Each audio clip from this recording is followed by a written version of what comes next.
Ex-owned businesses. Just know this video means I'm a fan of you. I am a true fan of ex-owned businesses. And when I say ex-owned businesses, I mean nonprofit-owned businesses. I mean veteran-owned businesses. I mean black-owned businesses, Asian-owned businesses, all those different diatribes that you have out there for business. I am your number one fan. I am a big supporter of small business. But with that, I have used small business for a lot of the projects that I do. I'm going to say it's about 70-30. 70% bad, 30% good, to my detriment. My ability to love small businesses has hurt me more than it has helped me. And for you small business owners out there, I'm a small business owner myself, it's time for us to tell the truth to each other. First up, this is not a hey, rag on any ex-owned business that's out there. It's about the true reality of what we're doing and the nature of the business that we're in. And maybe if I say it here on this platform and people see it, they will understand. To the business owner, I'm talking to you as a customer. To the customers, I'm talking to you as a business owner. If you follow me along in this video, I will give you different instances, different ideas, and I'm going to tell the business owners what customers think, and I'm going to tell the customers what you should look at when you're looking at small businesses, no matter what it is. If you talk to my employees, I hold them to the same accountability. So I'm not sitting here standing on a podium or standing in a glass house looking down, trying to throw rocks at everybody else. It's time for everybody to come to the true reality of what business ownership is so we can have a better understanding of what's going on in the economic world around us. With all that being said, welcome to the process. Starting off, this is me, Kirby. This is the process. Please like, subscribe, share, help me out, do something free. Hit that like button, hit that subscribe button, hit that share button, pass this along to your friends and family, and all the other things that we're talking about on this channel. When it comes to this subject matter at hand, I'll give you a brief detail on who I am. I am the guy who went $250,000 in debt with no job. I done gambled. I done did all the get rich quick schemes. I done did all the quick money making schemes. I done did all the start business schemes out there. I went from Herbalife to Mary Kay to hell, I was even walking door to door trying to sell gutters to people in Texas with dress shoes on for hours. I done started credit card companies and I financed it with a credit card. So I didn't know all the messed up things to do when it comes to money and business. I proceeded to building a multi-million-dollar portfolio, to having successful businesses, to having successful portfolios, to having a successful life, but it came at the expense of me telling the truth to myself. So now that you know me, now we can get in an understanding, peer-to-peer, eye-to-eye landscape of what's going on. Whenever I see things like this, no matter if it's black-owned, African-owned, Asian-owned, nonprofit-owned, I have a problem. I have a problem because what those signs are saying to the customers is, hey, this who owns the store, and forgive everything else. Forgive our bad customer service. Forgive our high prices. Forgive that our products and services are not up to par. Forgive all those things. But we're black owned, we're Asian owned, we're nonprofit owned. So forgive all our misgivings and please still give us your money. That's what it means to me. That's what it means to a lot of customers. I know it looks good, sounds good, and you got your badge of honor saying, yeah, I can display that my ethnicity or my group owns this. But in truth, that doesn't matter. It's more of, do I provide good prices or competitive prices? Do I provide ultimate customer service? Do I provide a good product for the customer? Even if I got to charge a little bit more than the competition, I should be hitting in these areas of customer service, superior product. That's what you should do.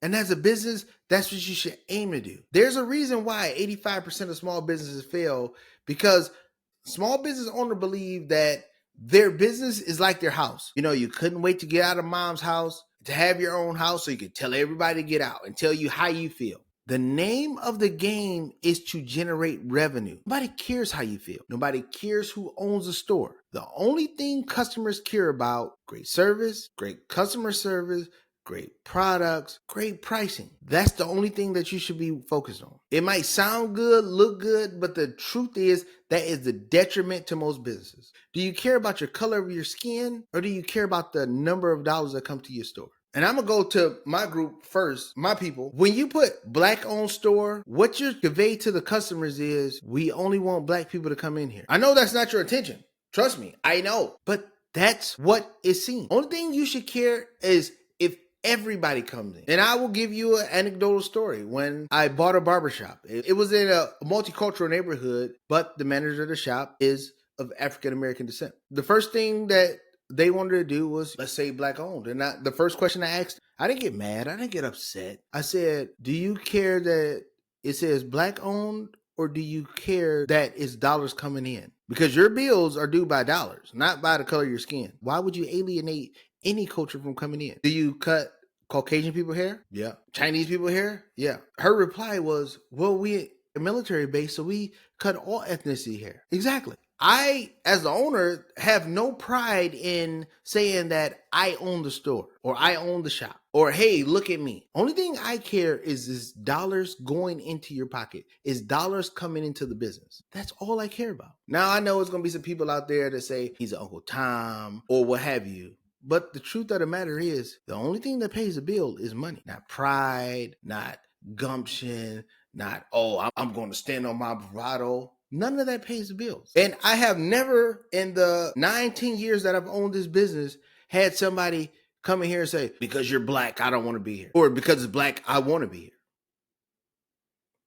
It's, hey, you provide good service, good prices, especially compared to the competition. That's why I want to come here. And again, like I said at the beginning of this video, I am the epitome of supporting small business. And a lot of time is to my detriment, especially when I'm buying rental properties in different parts of the state or different parts of the country. And I've had big businesses approach me and I've had small businesses approach me.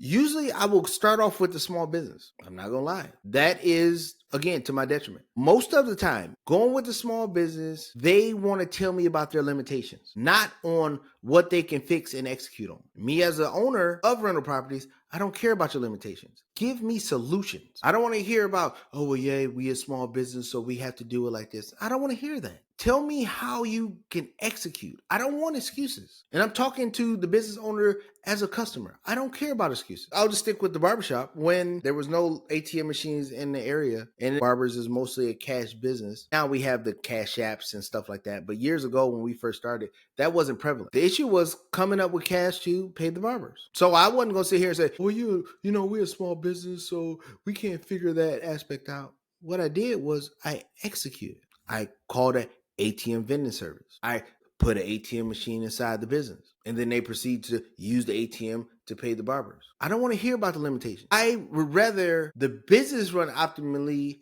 and I have to, as a family, not say suffer, but we got to pause back or hold back on what we're doing to make stuff happen than to just go out there and, oh, well, we're a small business. You got to accept it. That's what we do. I hear that all the time. So for small business out there, if you want to change the narrative or the percentage of the ratio of small businesses failing, we have to do better. We have to provide superior things that these big box stores, they just think that, well, we here, then they just going to expect it out of us. So they just going to come to us anyway. We have to provide superior service, superior product. We have to have competitive prices. It's hard to undercut the big box people because they have a big portfolio and they grab in bulk, so they will have lesser prices. But we have to beat them in every other aspect. It's a lot of people out there that is real cognizant of big box and big businesses taking over small businesses. And they're more than willing to support the small businesses. But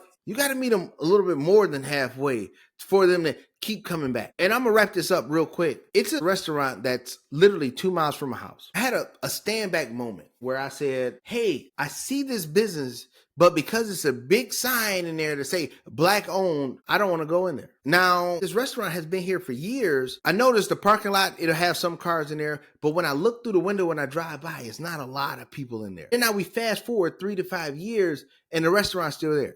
So I say to myself, this place got to have the best food on earth or I'm missing something, because I've been to subpar restaurants around it and their parking lot's always full. Eventually, 3 years after seeing this business, I said, look, I'm going to go in and I'm going to see what's going on. I'm going to act like they not asking me to forgive them for all their shortcomings because of this sign. So I go in. I see one guy sitting down, everybody else standing in line. I am a studier of people and studier of businesses. So I'm going around, I'm talking to the customers. I'm asking people who've been there before, hey, what tastes good? What should I get? They don't know what my palate preference is, but I just want to see their ideas and their mindset about the said business. And then I go to a gentleman. He was like, honestly, everything I've tried here is good, but these are my go-tos. Blah, blah, blah, blah. I go to another customer. They preference the same avenue, but they did say everything is good. So then I proceed to stand in line. 45 minutes later. First issue. 45 minutes later, then I get to the register. Now it's only 6 people in line. And how it is a style where you get up to the cash register and then you go around and you tell the server what you want. They put it in to-go boxes and then go on by life. And if you got something extra, they tell the people in the back so they can make it. So it's my turn. First time here, I'm talking to the server, older gentleman, my people. I'm saying, hey, what's good in the restaurant? Instant attitude. Instant attitude. Hey, man, come on, man. Just pick whatever you want, man. Everything in here good, man. Take what you want, man. Pay at the register. That was the demeanor that I received. I said, okay, I'm a keep on going on this exercise. I think I ordered 2 plates, nothing special, jerk chicken, some collard greens, beans or whatever. And then I proceeded to go to the cash register. Anywhere else? Let's say it costs $25, $35. I get to the register, $75. So now we have bad service, bad customer service, because again, I said that I sat there for 45 minutes with 6 people in line just to get to the register. So bad customer service, the attitude of the person. Competitive prices, $75 for 2 plates. Well, I didn't have a ribeye. I didn't have a tomahawk steak. I didn't have grouper. I didn't have African pompano. I had chicken. That's it. And then the other plate was oxtails. 2 plates. $73.58. Don't ask me how I remember it. But anyway, I paid and I go on about my business.